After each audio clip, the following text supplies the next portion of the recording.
A single tribe stood on the brink of annihilation. From this desperate beginning, the Ottoman Empire would rise to rule 3 continents. How did a small, nameless band of warriors transform into one of history's most formidable superpowers? By the end of this story, you will understand the precise combination of military genius, political cunning, and sheer luck that built an empire from almost nothing. We will uncover the secret pact that secured their first victory and the mysterious dream that supposedly foretold their destiny. What does it truly take for an empire to be born from the ashes of obscurity? 13th century Anatolia was a world shattered. The great Seljuk Sultanate of Rum, which had ruled for centuries, lay in fragments. Its collapse under the relentless pressure of the Mongol invasions left behind a political wasteland, a chaotic mosaic of small, squabbling Turkish principalities known as beyliks. Each one was ruled by a local chieftain, a bey, who controlled his own patch of land, his own army, and his own ambitions. This was not a stable kingdom, but a volatile checkerboard of shifting alliances and constant, low-level warfare. Into this power vacuum stepped countless contenders, all vying for control. Yet the true prize, the shimmering object of every bey's desire, lay just to the west. There, the once mighty Byzantine Empire, though faded and fraying at the edges, still held on to its ancient capital of Constantinople and its rich territories in Thrace. The stage was set for a dramatic confrontation, a final clash between a dying empire and an emerging power. But which of these many beyliks would be the one to seize the moment? The geography itself seemed to demand a conqueror. Anatolia was a bridge, a strategic crossroads caught between the weakening Byzantines in the west and the still formidable Mongol powers to the east. It was a precarious position, a narrow strip of land where fortunes could be made or broken in an instant. This was the Anatolian crucible, a pressure cooker of political and military forces where only the most adaptable, the most cunning, and the most fortunate would survive long enough to forge an empire. Out of this chaotic landscape, one figure would emerge from the shadows of history. His name was Osman Ghazi, the founder of the Ottoman dynasty, yet the man himself is an enigma. We know remarkably little about him from contemporary sources. What we have is a tapestry woven generations later, a rich blend of hard fact and powerful myth designed to legitimize the empire he accidentally created. At the heart of this founding legend is a single, powerful dream. The story goes that a young Osman, known for his piety and courage, once stayed as a guest in the home of a righteous man. As he slept, he dreamed of a magnificent moon rising from the chest of his host and settling in his own.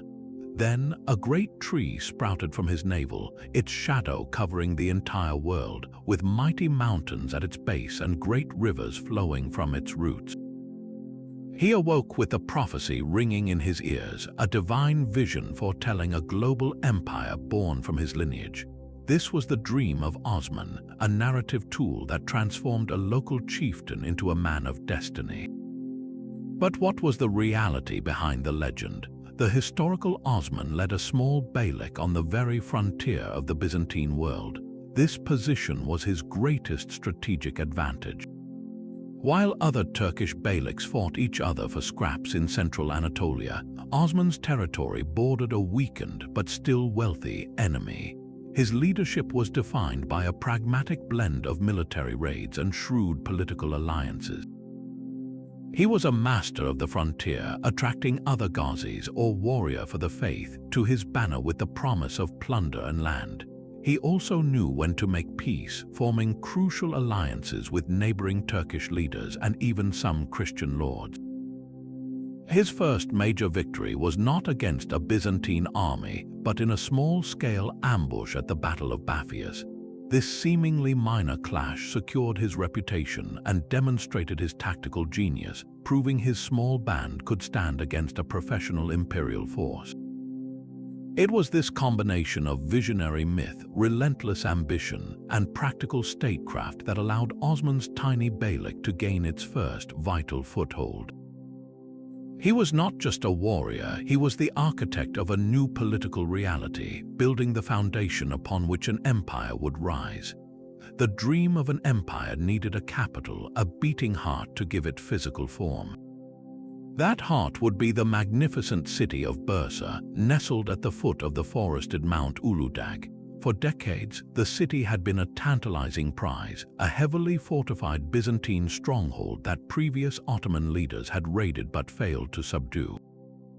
Its capture would require more than a swift cavalry charge. It demanded a new kind of warfare, a patient and methodical strategy of isolation. The Ottomans, under Osman's son and successor Orhan, did not launch a direct assault on Bursa's towering walls. Instead, they built a ring of fortresses around the city, slowly and inexorably cutting it off from the outside world. This was a siege in slow motion, designed to strangle the city's supply lines and break its spirit without a costly frontal attack. For nearly a decade, the noose tightened, demonstrating a strategic patience that marked the Ottomans as more than mere raiders. When Bursa finally surrendered in 1326, the victory was as much economic as it was military. The city was not just another conquered town. It was the western terminus of the legendary Silk Road, a hub where the wealth of the East flowed into the Byzantine world. Controlling Bursa meant the Ottomans now held the keys to a vast commercial network, filling their coffers with the taxes from silk, spices, and other luxuries. This financial windfall was the lifeblood their growing state desperately needed, funding future armies and grander ambitions, but the conquest's significance ran deeper than money. Orhan made a deliberate and brilliant decision. He did not sack the city or scatter its population. He moved his seat of power there, making Bursa the first real Ottoman capital. He began building magnificent mosques, public baths, and markets, transforming a Byzantine city into an Islamic and Turkish urban center. This act sent a powerful message to both allies and rivals. The Ottomans were no longer a nomadic band on the frontier. They were builders, administrators, and rulers of a settled state. The capture of Bursa was their declaration to the world that they had arrived and they were here to stay. But the true architect of the enduring Ottoman state was not its visionary founder, but his son, Orhan. While Osman had forged a warrior principality from the frontier, Orhan faced the monumental task of transforming it into a legitimate, functioning state. His reign became a masterclass in institution building, where every action was calculated to cement Ottoman power for generations to come. One of his most brilliant early moves was a diplomatic marriage that stunned contemporaries. He married Theodora, the daughter of a Byzantine emperor. This was not merely a romantic union, it was a profound political statement. By marrying into the very imperial family he was fighting, Orhan gained immense prestige and a direct line into the highest circles of Byzantine power. He was no longer just a barbarian chieftain at the gates. He was a son-in-law to the emperor, a player in the complex game of imperial politics. This single act legitimized the Ottoman dynasty in the eyes of both Christendom and the Islamic world, demonstrating a sophisticated understanding of statecraft that went far beyond the battlefield. Orhan's vision for a permanent state required a permanent army.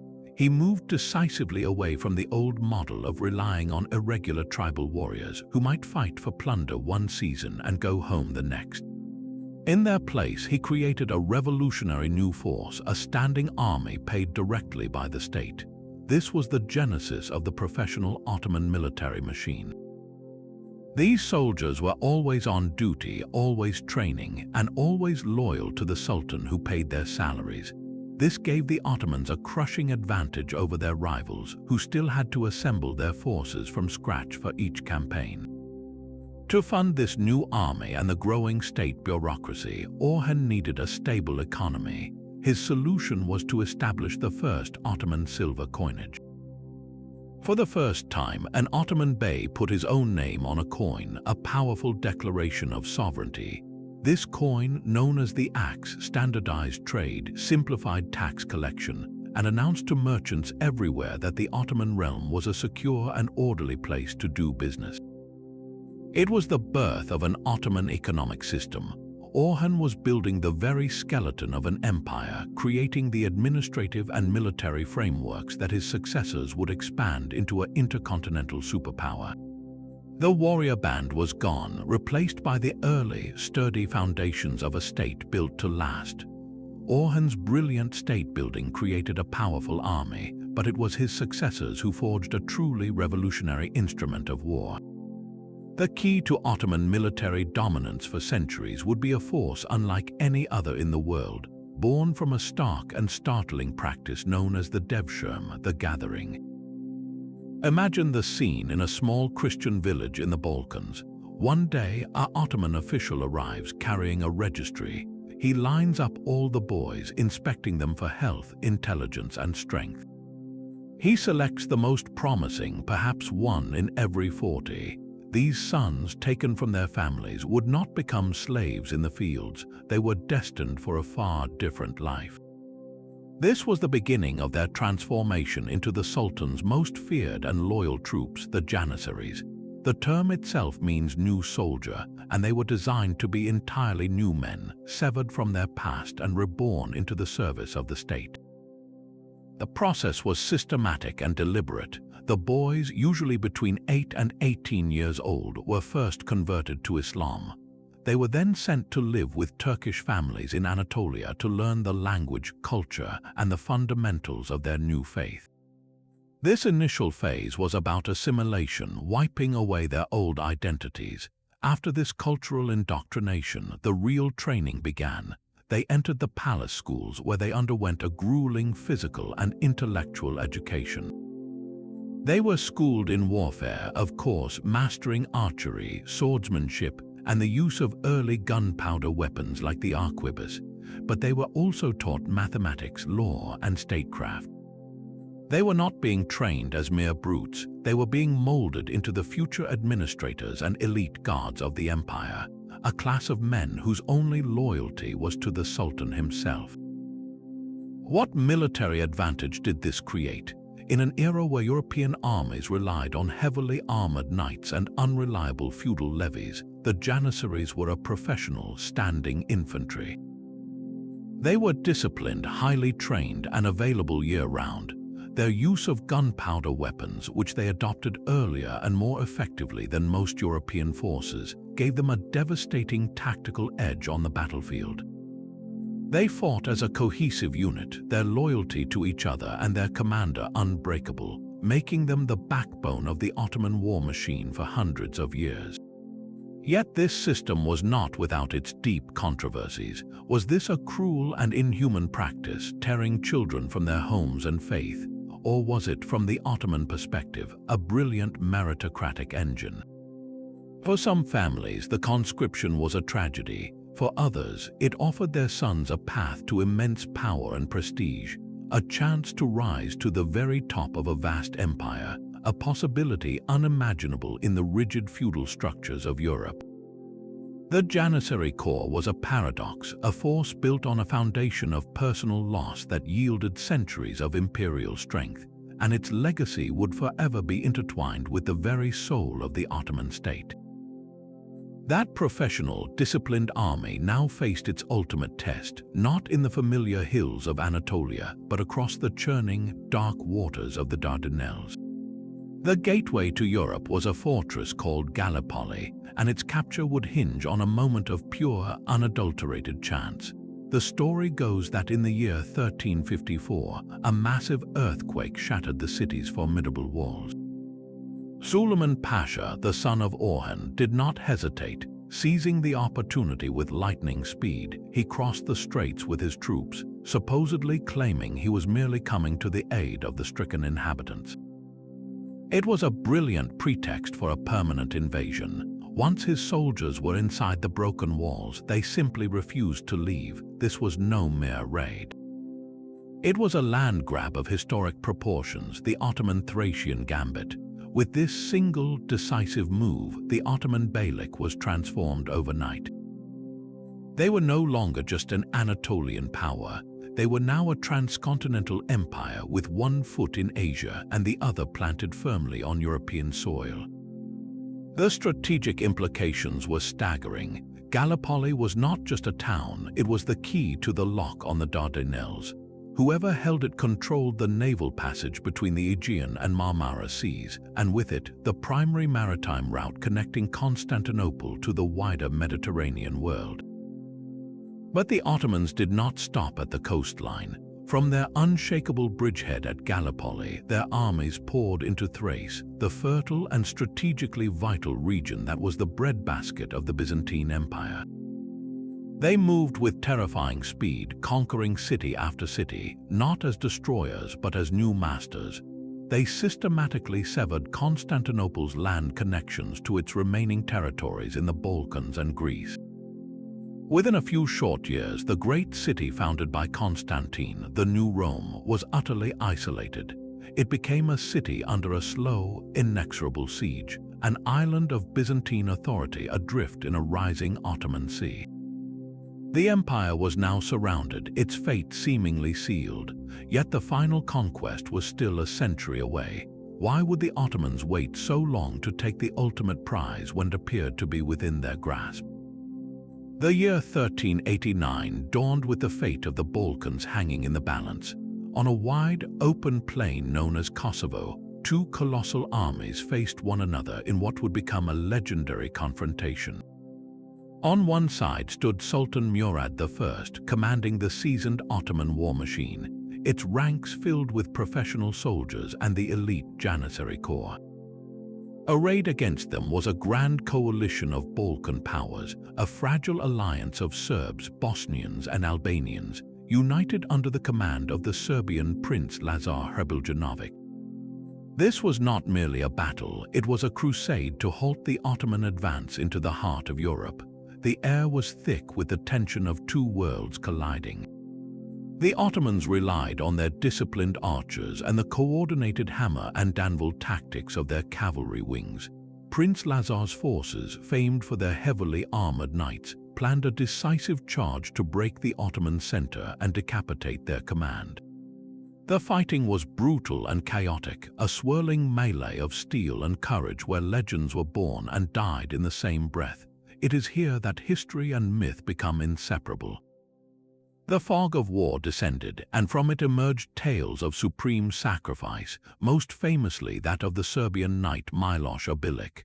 According to legend, Obilić feigned surrender to penetrate the Ottoman camp, where he assassinated Sultan Murad I in his own tent. This act of heroic treachery, whether true or not, became a cornerstone of national identity. Yet in a stunning twist of fate, Prince Lazar was also captured and executed on the battlefield. Both leaders, the architect of the invasion and the champion of the resistance, had fallen.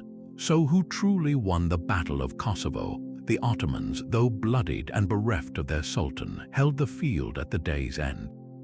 The Balkan coalition, its unity shattered and its prince slain, was forced to withdraw. It was a paradoxical victory. Tactically, the Ottomans prevailed, but at the terrible cost of their commander. Strategically, however, the outcome was devastatingly clear. The last major organized resistance in the Balkans had been broken. The path northward now lay open.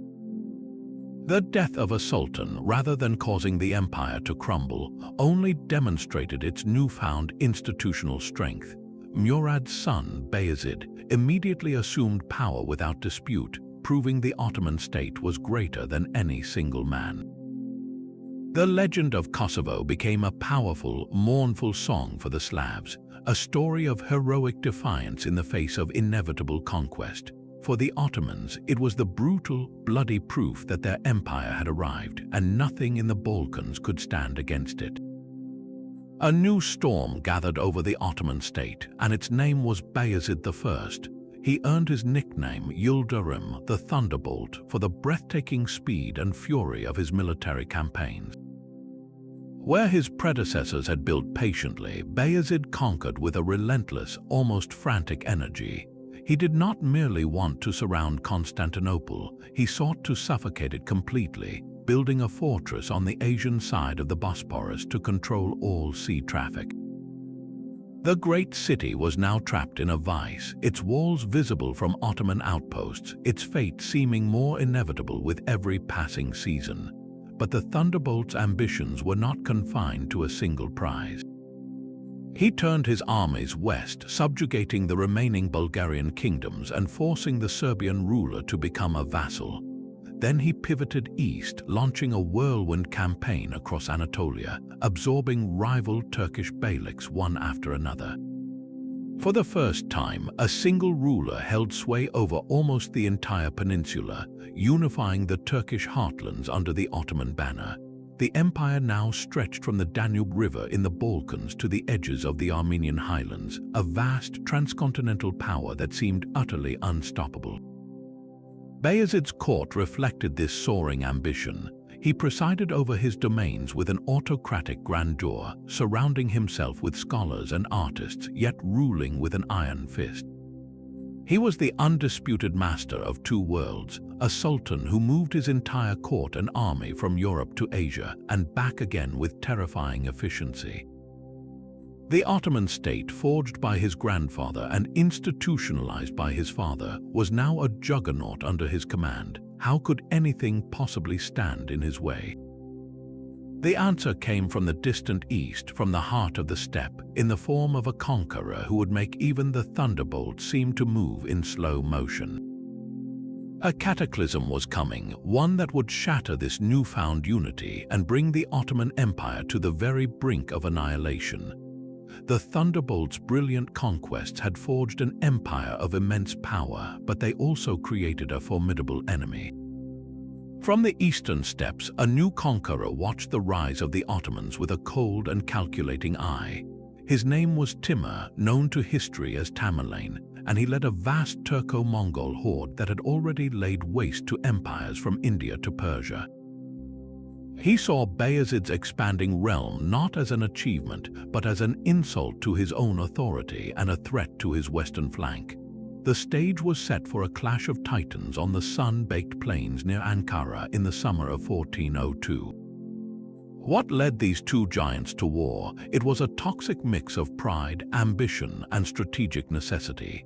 Tamerlane demanded that Bayezid acknowledge his supremacy and return the lands of the Anatolian beyliks he had absorbed. Bayezid, the master of two continents, refused with a legendary arrogance that sealed his fate. The battle that followed was one of the largest and most brutal of the medieval world. Bayezid, rushing to intercept Tamerlane, positioned his army on arid, waterless ground. A critical tactical error Tamerlane was quick to exploit. The Ottoman forces, exhausted and thirsty, watched as Tamerlane's strategists diverted the local streams, leaving their canteens dry under the relentless Anatolian sun. As the fighting began, the sheer scale of the conflict was overwhelming, with tens of thousands of soldiers locked in a desperate struggle. But the true turning point was one of betrayal. The cavalry units from the recently conquered Anatolian beyliks, their loyalty to Bayezid always tenuous, saw an opportunity for revenge and freedom. They abandoned the Ottoman lines en masse, switching sides to join Tamerlane's banner in the middle of the battle. The Ottoman army, its flank suddenly exposed and its spirit broken, collapsed into a chaotic rout. The aftermath was a catastrophe beyond any the Ottomans had ever faced. Bayezid the Thunderbolt, the mighty sultan, was captured alive. Tamerlane, in a calculated act of humiliation, paraded the defeated emperor in a cage, a broken king dragged across Anatolia as a trophy of war. Bayezid would die in captivity less than a year later, his spirit and his body shattered. With the sultan gone and the army destroyed, the entire structure of the empire imploded. Tamerlane systematically dismantled Ottoman gains, restoring the Anatolian beyliks to their former rulers and stripping the empire back to its small, pre-Thunderbolt core. The central authority of the Ottoman state vanished overnight.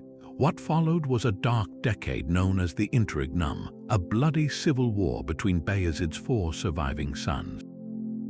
Each prince or shehzade claimed the throne, backed by his own faction and army. brothers fought brothers in a relentless series of battles, alliances, and betrayals. Cities and provinces changed hands constantly as the sons carved up the crumbling empire, more focused on defeating each other than on governing. It was the ultimate test of the institutions Orhan had so carefully built. The professional army was shattered, the treasury was empty, and the frontiers were in revolt. The great empire that had so recently terrified Europe and Asia seemed to be tearing itself apart from the inside. For 11 long years, the fate of the Ottoman project hung in the balance, a flickering flame on the verge of being extinguished forever. From the ashes of Ankara, a new and more insidious war began. The four sons of the defeated Sultan, Suleiman, Isa, Musa, and Mehmed, now turned their ambitions against each other. This was not a clean, decisive conflict between two armies, but a sprawling, 11-year-long fraternal war, a bloody chess game played across the fractured empire. Each brother controlled a fragment of their father's domain. Suleiman held the European territories from his base in Edirne. Mehmed governed the family's original lands in Anatolia. Isa and Musa fought over the remaining scraps, their alliances shifting with the treacherous winds of opportunity. The initial favorite was Suleiman, who commanded the empire's richest provinces and the remnants of the professional army. But blood proved thicker than loyalty. The war was a brutal parade of betrayals where brothers would form a pact one season only to shatter it the next. Musa, for instance, first allied with Mehmed to eliminate Isa, then turned on Mehmed himself. This was a conflict where the only constant was the ambition to possess the empty throne, a prize that seemed to drive every contender to madness and brutality. Yet beneath this chaotic surface, something remarkable was happening. The Ottoman state, in many ways, continued to function. How was this possible when the very center of power was a gaping void? The answer lies in the deep foundations laid by Orhan and his predecessors. The administrative systems, the tax collection methods, the legal frameworks, these were not tied to a single man. They were operated by a growing class of bureaucrats and judges who maintained order in the provinces, collecting revenues and settling disputes regardless of which prince currently claimed the title of sultan. The empire's institutional skeleton remained intact even as the brothers fought over its heart. The military, though divided, also demonstrated its resilience. The core of the Janissary Corps and the Sipahi cavalry maintained their professional structure. Their loyalty was not to a specific son, but to the idea of the Ottoman state itself, and they would follow whichever commander could pay them and lead them to victory. This gave the war a strange professionalism where highly trained units fought for different claimants, their discipline ensuring the conflict was more strategic and less anarchic than a simple tribal feud. This brutal interregnum was the ultimate stress test. It proved that the Ottoman state was no longer just a family enterprise, it was a self-sustaining political organism. The systems had grown strong enough to survive the failure of the man at the top. When Mehmed Celebi finally emerged victorious, having outlasted and outmaneuvered all his brothers, he did not inherit a pile of rubble. He reclaimed a functioning state, its core institutions hardened and ready for restoration. The empire had not just survived its own self-destruction, it had proven it was built to endure. Mehmed Celebi understood that winning a civil war was only the beginning. The real challenge lay in the aftermath, in stitching a broken empire back together. His first and most vital task was to reforge the very instrument of power that had shattered at Ankara, the Ottoman army. He began a quiet, systematic recruitment, not just refilling the ranks of the Janissaries, but also strengthening the provincial cavalry, the Sipahi. He knew that a loyal, professional military was the only force that could impose his will across the vast and rebellious territories he had just reclaimed from his brothers. But Mehmed was not merely a soldier. His true genius was as a diplomat, a weaver of alliances. He faced threats on all fronts, from the resurgent Beyliks in Anatolia to the opportunistic Christian powers in the Balkans. He could not fight them all at once, so he played a careful, strategic game. He signed treaties with the Byzantine Empire and the Venetian Republic, securing his western flank with temporary but crucial peace.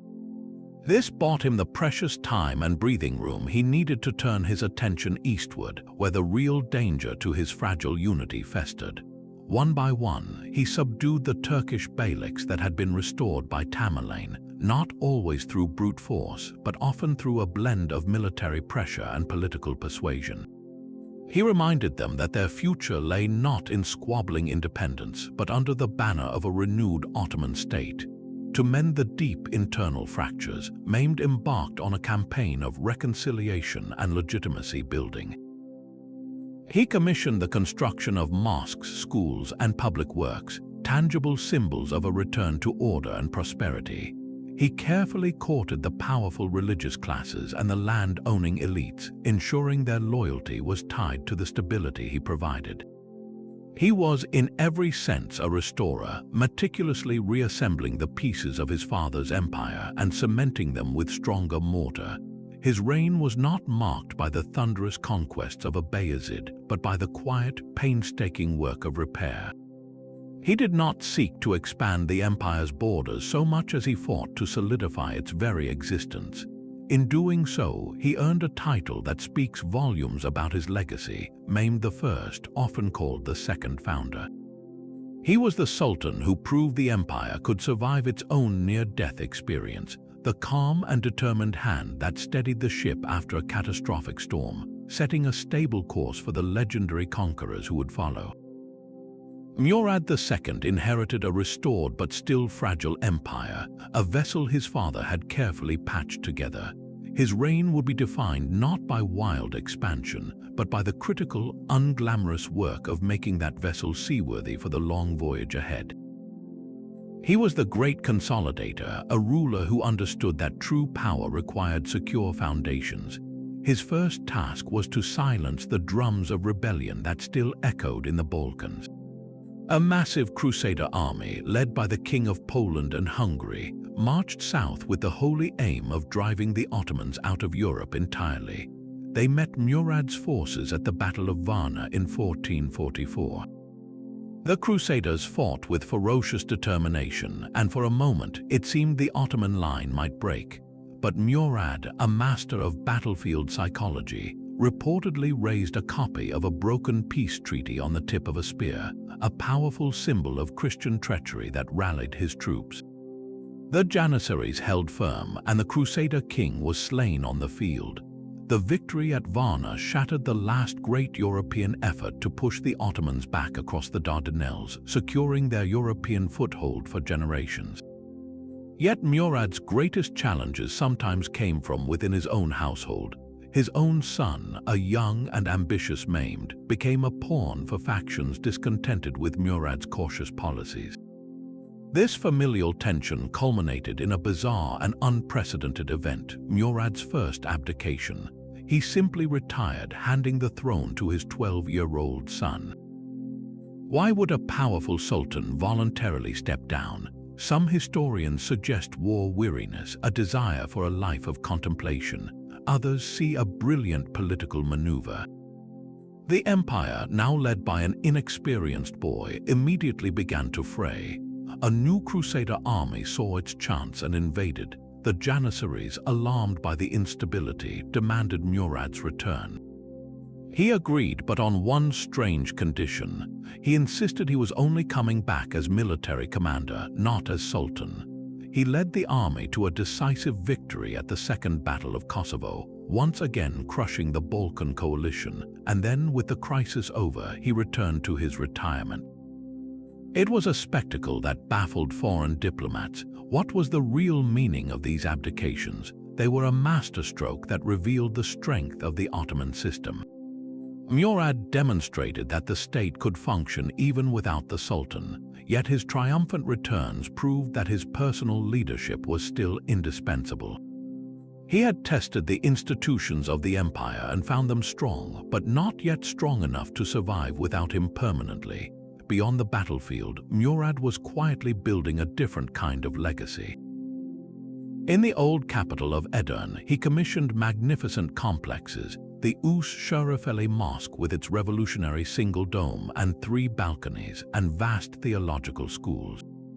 He patronized poets, calligraphers, and musicians, transforming his court into a vibrant center of culture. This was not mere decoration. It was a conscious effort to craft a unique Ottoman identity, a synthesis of Turkish, Persian, and Byzantine influences that announced to the world this was no longer a frontier beylik, but a sophisticated and enduring civilization. Murad II provided the essential stability his brilliant and volatile son would need to attempt the impossible. For centuries, the silhouette of its legendary walls had haunted the dreams of every Ottoman sultan. Constantinople was more than a city. It was the ultimate prize, the final obstacle to undisputed mastery. Its location was a masterpiece of geography, a triangular fortress guarding the narrow passage between 2 continents and 2 seas. Whoever held this city controlled the Bosporus, the vital artery of trade between the Black Sea and the Mediterranean. It was the wealthiest city in Christendom, a living museum of ancient Rome, and the spiritual heart of the Orthodox faith. To capture it would be to inherit the mantle of the Caesars themselves, yet its defenses seemed divinely ordained. The mighty Theodosian walls, a triple layer of fortifications with nearly 100 towers, had repelled invaders for 1,000 years. A massive chain could seal the city's legendary Golden Horn harbor from any naval attack. It was a puzzle that had defied every previous Ottoman attempt. Sultan Bayezid I had tried to starve it into submission with his blockade, only to be called away to face the cataclysm of Timur. Murad II had tested its strength but found the task too great, focusing instead on securing the empire's foundations. Each failure only deepened the obsession. The city was a splinter in the side of the growing Ottoman realm, a Christian enclave that divided their European and Asian territories. It represented the last defiant breath of the Roman Empire, a constant reminder that their own empire would never be truly complete until this ancient capital bowed to a new master. Now, with the empire consolidated and the armies rebuilt, the stage was set for one final epic confrontation. The fate of 2 worlds, one rising and one fading, would be decided not by a distant campaign, but at the very foot of these indomitable walls. The stage was now set for a leader unlike any before him. Upon his second and final ascension to the throne, a young sultan stood staring at the walls of Constantinople with an obsession that defined his very being. This was Mehmed II, a boy of 19 years whose intellect and ambition would soon eclipse the cautious legacy of his father, Murad. Where Murad had been a consolidator, Mehmed was a conqueror forged in a different fire. He was not merely a warrior, he was a scholar who spoke 7 languages, a student of history and military science who devoured the accounts of Alexander the Great and Julius Caesar. He surrounded himself with mathematicians, astronomers, and engineers, both Muslim and Christian. This was a ruler who believed that knowledge was the ultimate weapon, and he intended to wield it to achieve the impossible. His ambition was not a secret, it was a public declaration. To strangle the Byzantine capital, he needed absolute control over the Bosporus Strait. In an astonishing display of speed and engineering, he ordered the construction of a massive fortress on the European shore, directly across from the one his ancestor had built in Anatolia. This was Rumeli Hisari, the fortress of Europe, and its purpose was chillingly clear. Its cannons could now command the narrowest point of the strait, cutting off Constantinople from any seaborne relief or supplies from the Black Sea. The message to the Byzantine emperor was unmistakable. Mehmed was not planning a raid or a temporary blockade. He was preparing for a final, total siege. The fortress was more than stone and mortar. It was a statement of intent carved into the very landscape, a promise of conquest that echoed across the water to the ancient city's trembling walls. Mehmed's grand strategy relied on a single, terrifying instrument of war. While his fortress on the Bosporus isolated Constantinople, he knew its ancient walls would never fall to traditional siege engines or ladders alone. The solution arrived not from within his empire, but from a desperate foreigner at his gate. His name was Orhan, a Hungarian Christian engineer and metal casting master whose skills were so extraordinary they were legendary across the Balkans.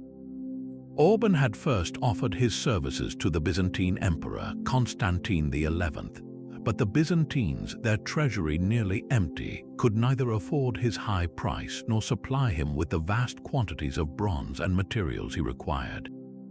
Frustrated and seeing an opportunity, Orhan turned to the one ruler with the vision, the resources, and the ambition to match his own, Sultan Mehmed. The young sultan did not hesitate. He immediately hired Orhan, granting him a lavish salary and ordering his foundry to be given everything it needed, no matter the cost.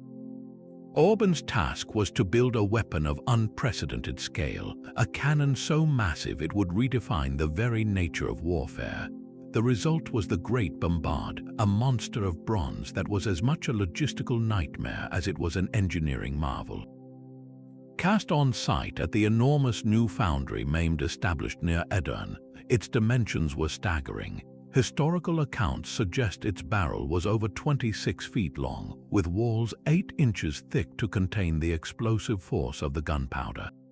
It fired a stone ball that weighed approximately 1,200 pounds, a projectile so heavy it took dozens of oxen and hundreds of men to move just one of them into position.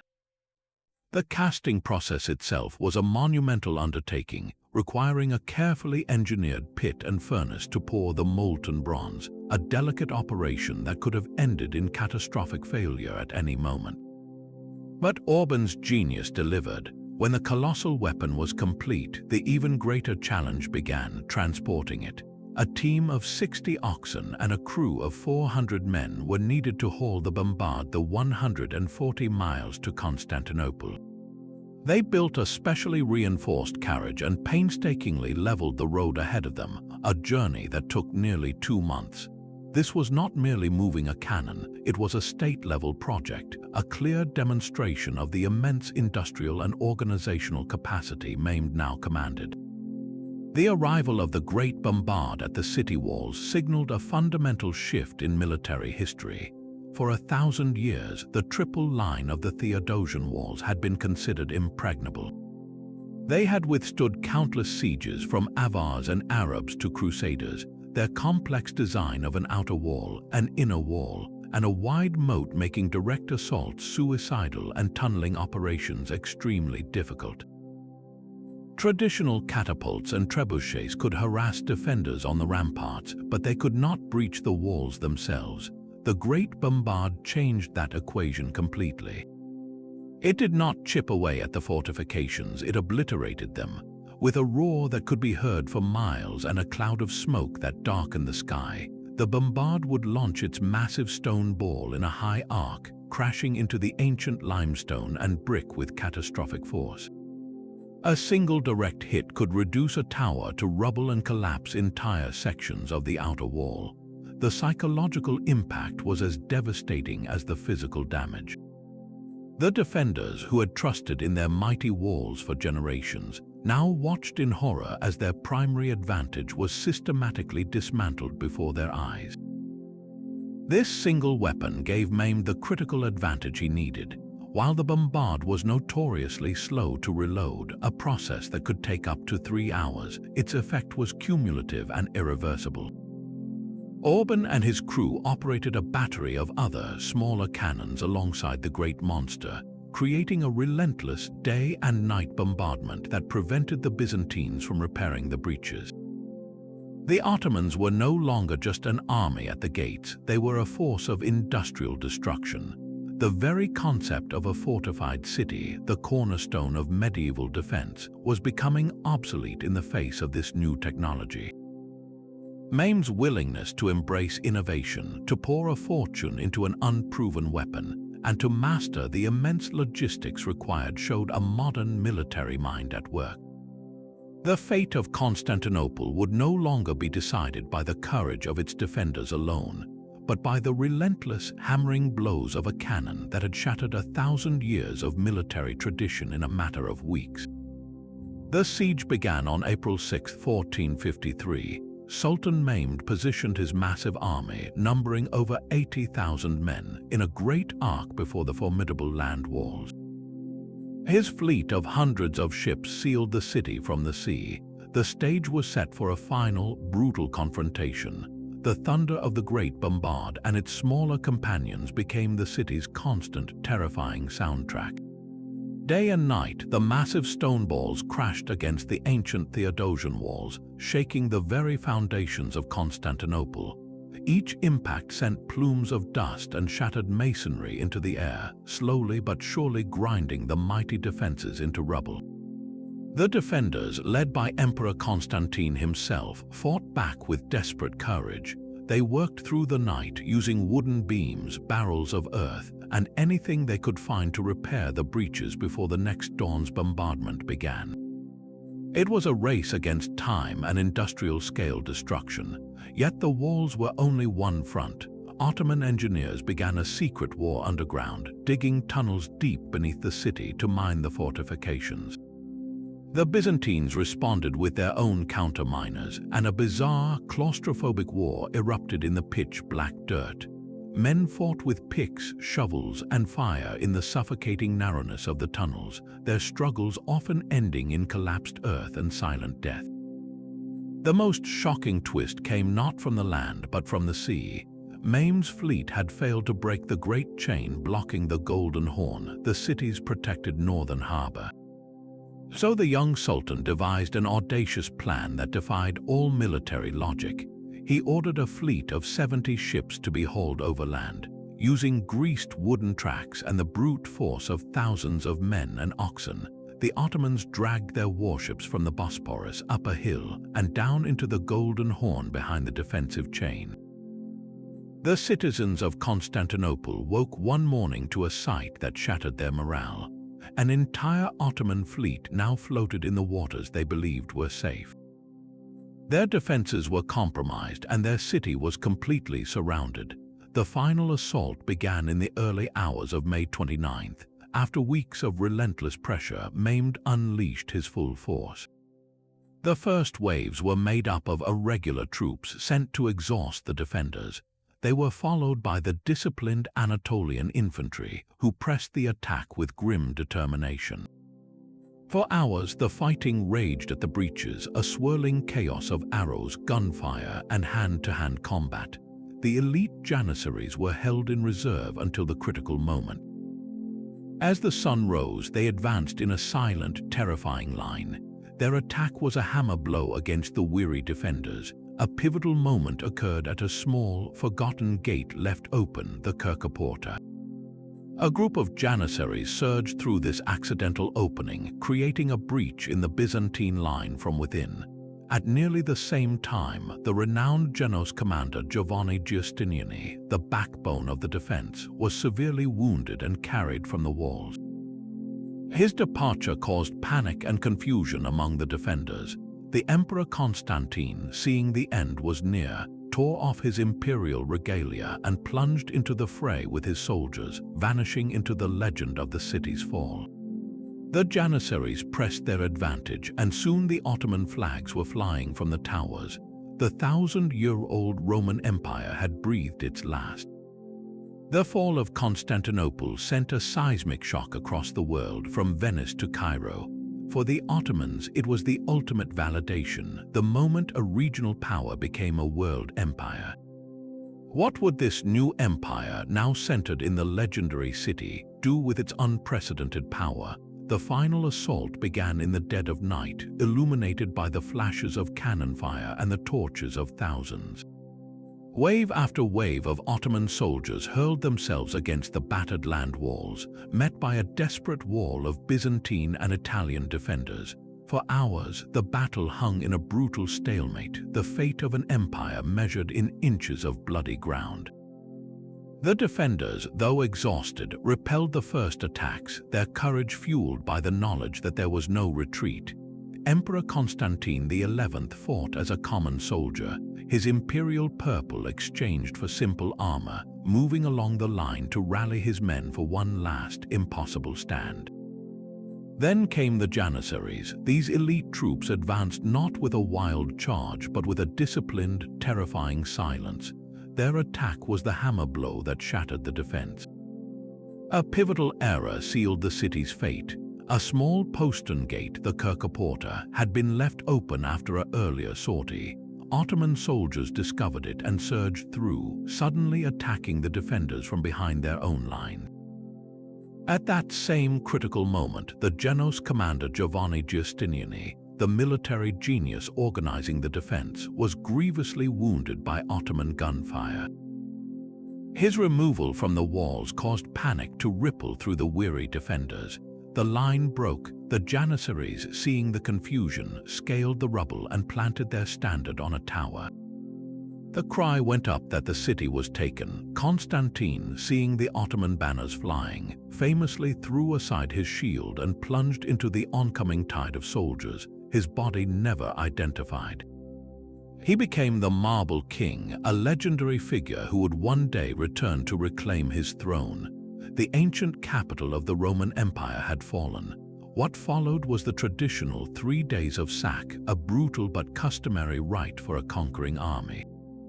Yet even in this chaos, Mehmed's larger vision was apparent. He moved quickly to secure the city's greatest treasures, most notably the magnificent church of Hagia Sophia. He rode directly to the great cathedral, entered, and symbolically struck the altar, proclaiming it a mosque. This act transformed the spiritual heart of Byzantium into the center of Ottoman Islamic power. His next actions were even more telling. He immediately began the process of stopping the plunder. He issued decrees protecting the city's essential infrastructure and its remaining population. The goal was not annihilation, but acquisition. He had won a jewel, and he had no intention of ruling over a worthless ruin. He made a momentous decision on the spot. Constantinople would be his new capital. He began an ambitious policy of repopulation, forcibly resettling thousands of families from across his empire, both Muslim and Christian, into the empty and war-ravaged city. He invited back the Greeks who had fled, guaranteeing their safety and property rights under his rule. He restored the Orthodox Patriarchate, making the city's Christian leader a key administrative figure in his own government. This was not mere tolerance, it was a calculated strategy to create a vibrant, multicultural metropolis. The city was systematically rebuilt, with new palaces, bazaars, baths, and mosques rising from the ashes of the old. He gave it a new name, Istanbul, a name that would echo through history. In a matter of years, he had transformed a dying relic into the thriving, cosmopolitan heart of a world empire. The dream of Osman, of a tree whose shadow covered the world, had finally found its roots in the most famous city on earth. The conquest was complete, but the real work of building a lasting empire had only just begun. Mehmed the Conqueror now faced a monumental challenge, governing a sprawling domain filled with people of different faiths, languages, and traditions. His solution was not to crush this diversity, but to harness it through a revolutionary system of administration. He understood that an empire built solely on the sword would fracture just as quickly. Stability required a more sophisticated tool, one that granted a measured degree of autonomy to the conquered. This was the genesis of the millet system, a framework of religious communities that would become the bedrock of Ottoman rule for centuries. The term millet itself simply means nation, but in this context it referred to a legally recognized religious community.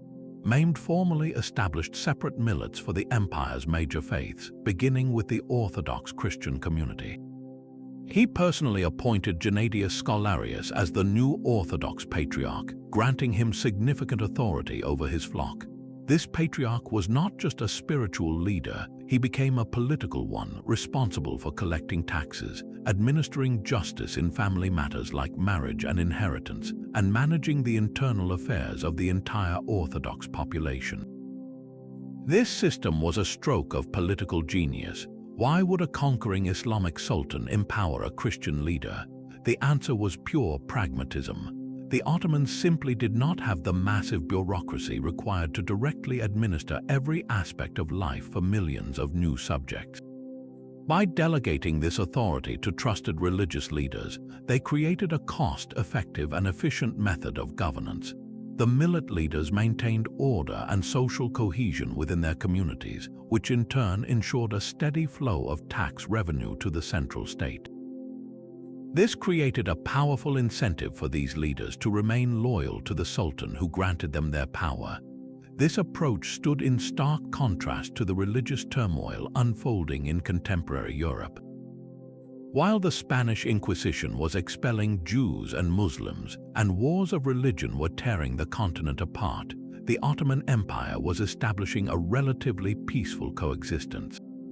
Jews fleeing persecution in Spain found a safe haven in Ottoman cities like Istanbul and Salonika, where they were allowed to establish their own millet and flourish. This policy was not born from modern ideals of equality, but from a calculated understanding of power.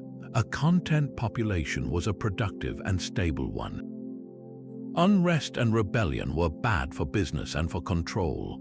The millet system gave each community a stake in the empire's continuity.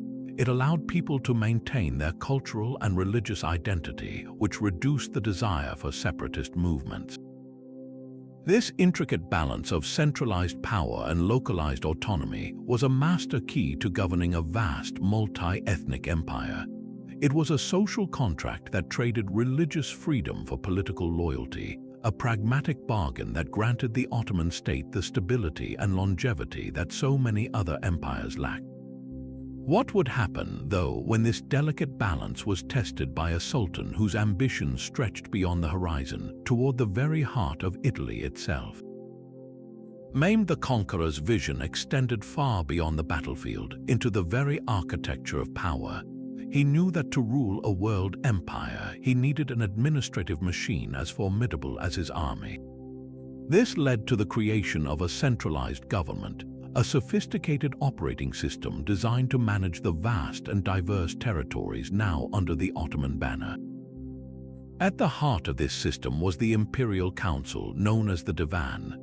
Picture a grand, domed chamber where the empire's most critical decisions were made. This was not a casual meeting, but a highly structured institution that convened regularly to deliberate on everything from tax collection and foreign policy to military campaigns and legal disputes. The Divan brought together the empire's most powerful men, each with a clearly defined role, ensuring that the Sultan's will was executed with precision across 3 continents. Leading this council was the Grand Vizier, a figure who wielded authority second only to the Sultan himself. Acting as the chief executive of the entire empire, the Grand Vizier managed the day-to-day affairs of state, overseeing the military, the judiciary, and the sprawling bureaucracy. He was the Sultan's deputy, the one who carried the imperial seal and could make binding decisions in the sovereign's name.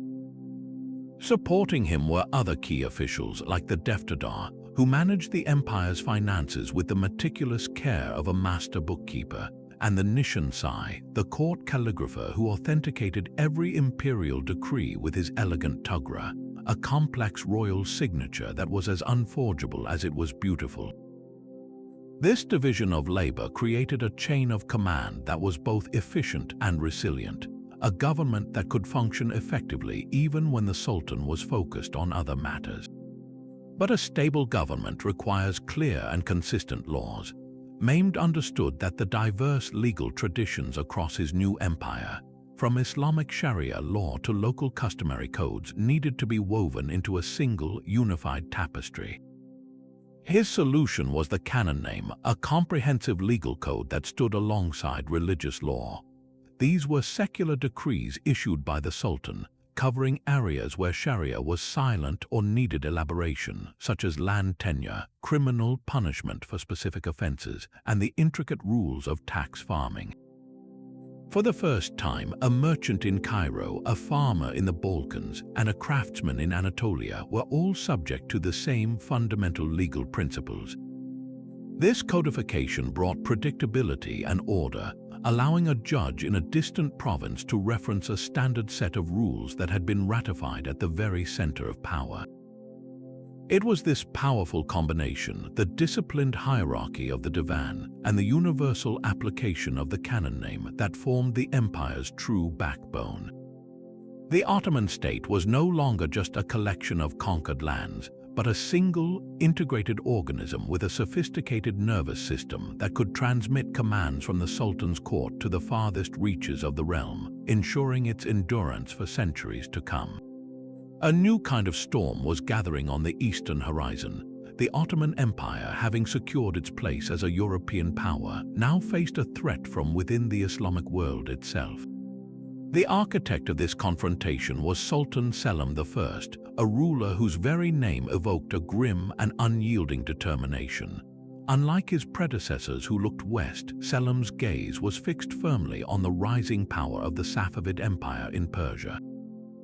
This was not merely a territorial dispute, it was an ideological war for the soul of a civilization. The Safavid Shah, Ismail I, had unleashed a revolutionary force, imposing Shia Islam as the state religion and sending missionaries deep into Ottoman lands to convert the predominantly Sunni population. For Selim, this was an existential challenge, a heresy that threatened to unravel the religious unity he saw as the bedrock of his own authority. His response was swift and terrifying. He first turned his fury inward, purging tens of thousands of suspected Shia sympathizers within his own borders to secure his rear. Then, with a hardened and fiercely loyal army, he marched east to confront Shah Ismail directly. The two empires, now representing the two great branches of Islam, hurtled toward a collision that would reshape the Middle East for centuries. Their armies met on the sun-scorched plain of Chaldiran in 1514. Shah Ismail, confident in the speed of his light cavalry and the religious fervor of his Qizilbash warriors, expected a swift victory. But Selim had studied his enemy and had brought a weapon they could not counter, a massive wagon fort of chained-together cannons and hundreds of handguns. When the Safavid cavalry charged, they were met by a disciplined wall of gunfire and artillery barrages that shattered their formations. The Battle of Chaldiran was a brutal demonstration of technological supremacy, where gunpowder and steel decisively defeated faith and cavalry. The Ottoman army crushed the Safavid forces, sending Shah Ismail fleeing from the field, wounded and humiliated. While Selim could not press on to capture the Safavid capital, his victory established a permanent Sunni-Shia fault line, a religious and political border that would define the struggle between the Ottoman and Persian empires for the next 300 years. With the Persian threat blunted, Selim immediately pivoted south. His next target was the ancient Mamluk Sultanate, which controlled Egypt, Syria, and the most sacred sites in Islam, the holy cities of Mecca and Medina. The Mamluks were legendary warriors, a slave soldier elite who had ruled the region for centuries, but their military tactics had failed to evolve. In two lightning campaigns in 1516 and 1517, Selim's modern army, with its Janissaries and potent artillery, obliterated the Mamluk forces in the battles of Marj Dabik and Ridaniya. The conquest of the Mamluk Sultanate was more than a military annexation. It was a spiritual and political transformation. With the keys to Mecca and Medina now in his possession, Selim the Grim had become the guardian of the Islamic holy cities. He was no longer just a sultan, he was a caliph, the recognized leader and protector of the Sunni Muslim world. In less than a decade of relentless campaigning, he had nearly doubled the size of the Ottoman Empire, redirecting its focus from Europe to the heart of the Middle East and securing a legacy of pious ferocity that would cast a long shadow over his successors. Selim the Grim left his son an empire transformed, a sprawling domain stretching from the gates of Vienna to the holy cities of Mecca. The stage was now set for a ruler who could not only wield this immense power but also refine it into a golden age. That ruler was Suleiman I, a sultan whose very name would become synonymous with the empire's absolute zenith. His reign, the longest in Ottoman history, was a breathtaking symphony of military might, legal brilliance, and cultural splendor, a period where the empire truly earned its title of magnificent. Suleiman's first great conquest was a strategic masterstroke aimed at the heart of Europe. The formidable fortress of Belgrade, long considered the gateway to the Hungarian plain, had repelled previous Ottoman assaults. But Suleiman surrounded the city with a devastating artillery barrage, forcing its surrender in 1521. This victory ripped open the defensive line of Christian Europe, clearing the path for further advances north. His next target was the island fortress of Rhodes, the unconquered stronghold of the Knights of St. John. These warrior monks had harassed Ottoman shipping for centuries, a thorn in the empire's side. Suleiman laid siege with an overwhelming force, and after a brutal 5-month campaign, the knights finally capitulated. In a display of remarkable chivalry, Suleiman allowed them to depart with their arms and honor intact, securing Ottoman dominance over the eastern Mediterranean. The culmination of his European campaigns came at the Battle of Mohocs in 1526.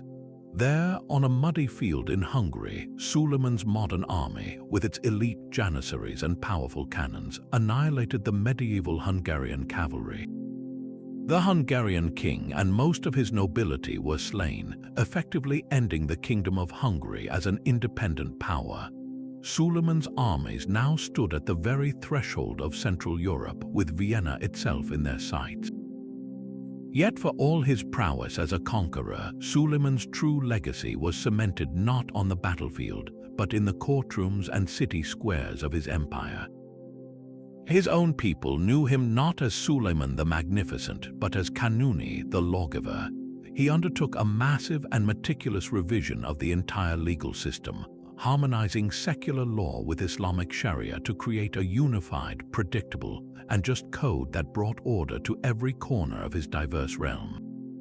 This was a ruler who understood that lasting power required fairness and stability for all his subjects, from the highest pasha to the simplest farmer. His vision for a magnificent empire was literally set in stone by his chief architect, the legendary Mimar Sinan. A former Janissary conscripted through the Devshirme system, Sinan's genius transformed the skyline of Istanbul and beyond. His masterwork, the Süleymaniye Mosque, was more than a place of worship. It was a complex that included schools, a hospital, a public kitchen, and a library, a monumental statement of imperial power and social welfare. With its elegant cascading domes and soaring minarets, it represented the peak of Ottoman architectural achievement, a physical manifestation of Suleiman's reign where art, power, and piety became one. How does an empire that has reached such a dazzling peak navigate the inevitable forces of change that follow such a golden age? Behind the grand public ceremonies of Suleiman's court lay another world, a secluded and powerful institution that shaped the destiny of the empire.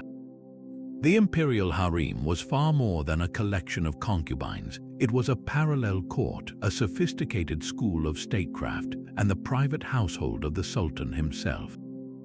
Within its labyrinthine corridors, a complex hierarchy governed every aspect of life, from the lowest servant girl to the sultan's own mother. At the very apex of this hidden society stood the Valide Sultan, the Queen Mother. When her son ascended the throne, her power became immense. She managed the vast harem budget, corresponded with foreign ambassadors, and held unparalleled influence over the most important person in the empire, her own child. The Sultan's favorite consort, the Hayski Sultan, also wielded significant authority, often rivaling that of the Grand Vizier.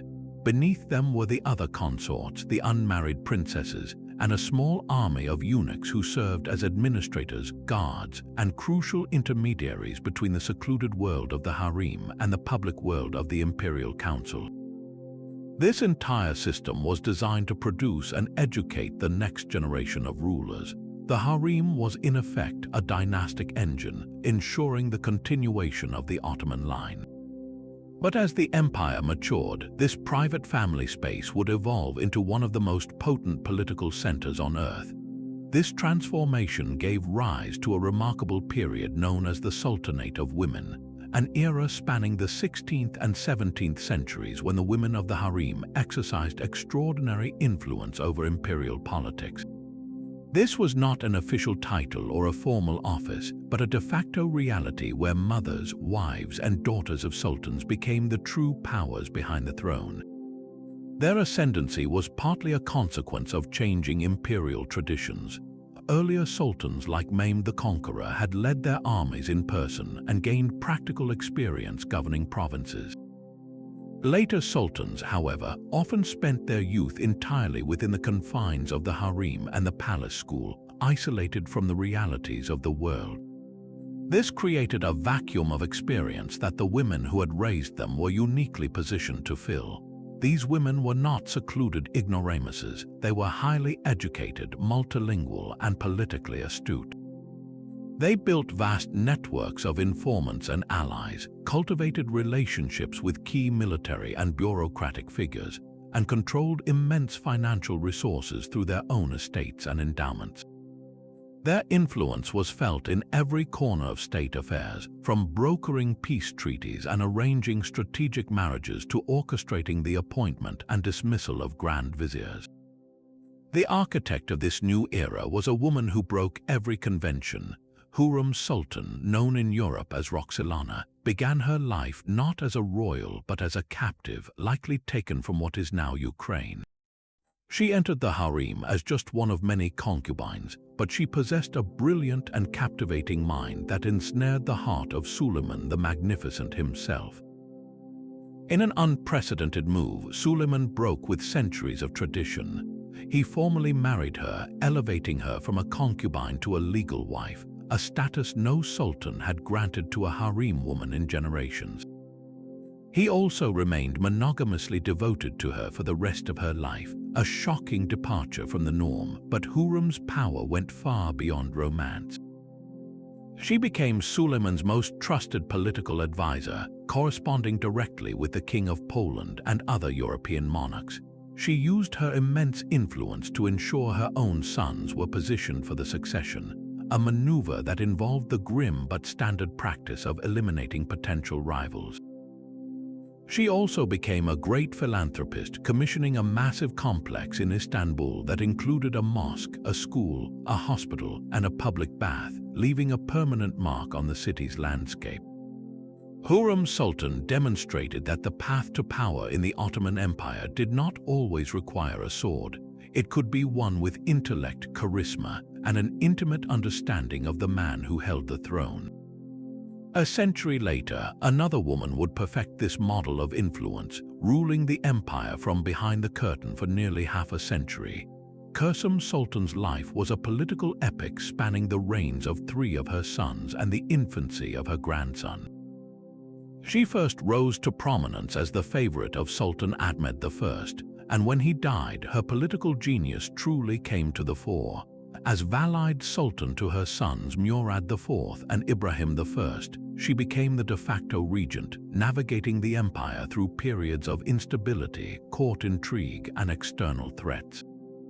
She was a master of patronage, placing her allies in key positions throughout the government and the military.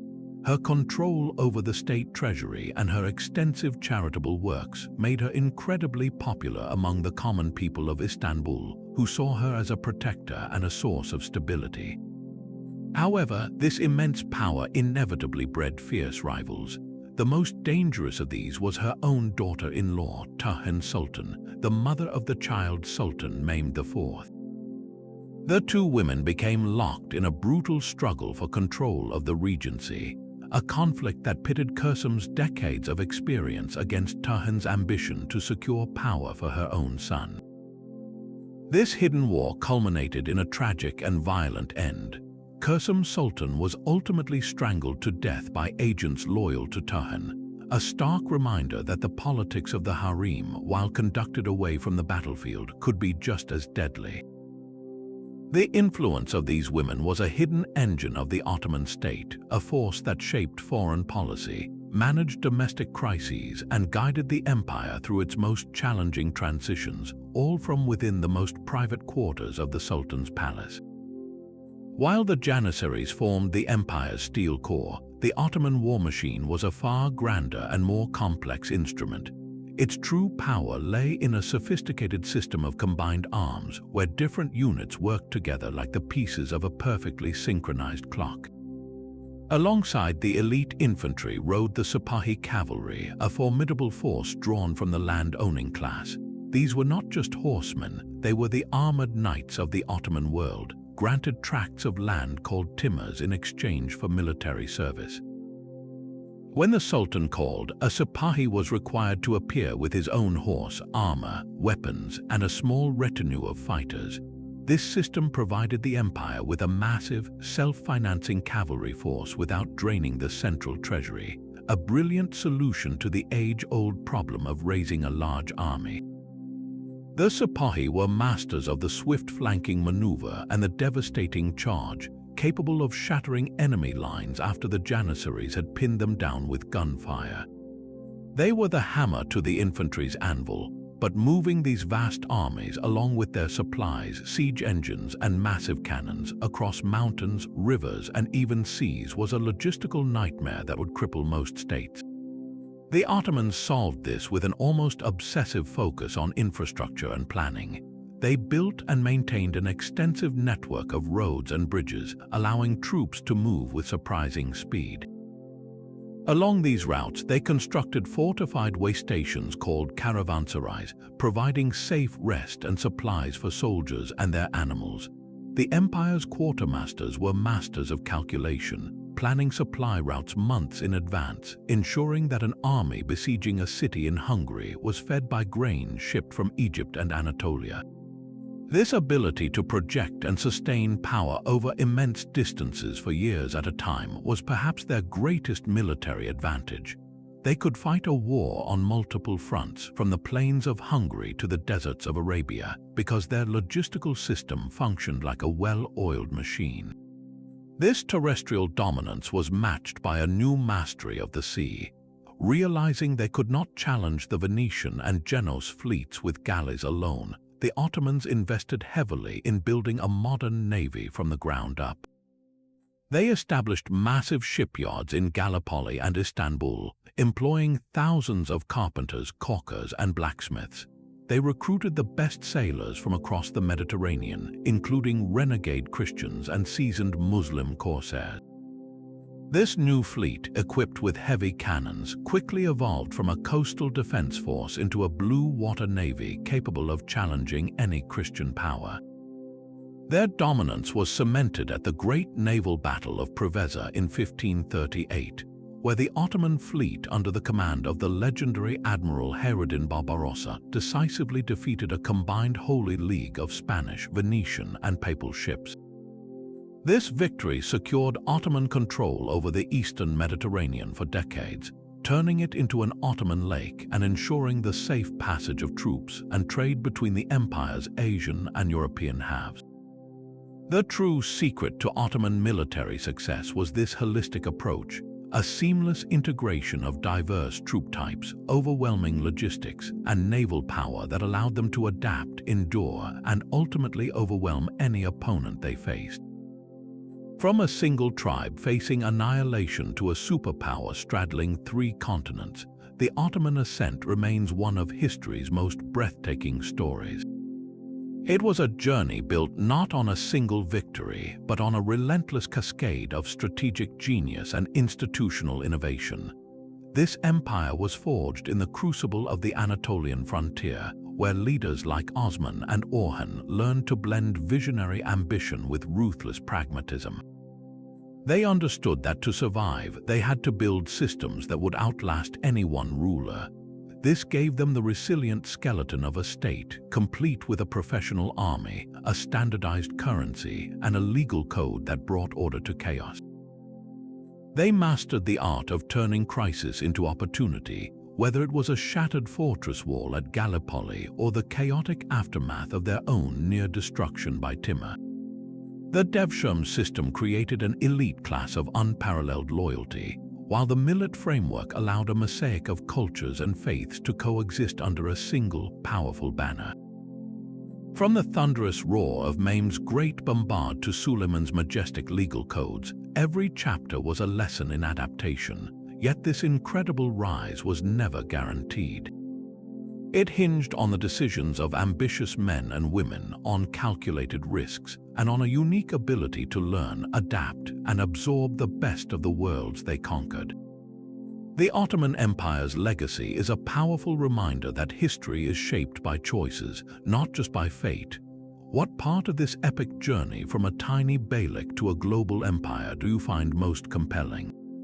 Was it the military ingenuity, the political cunning, or the sheer scale of their ambition? Share your thoughts and continue the conversation below.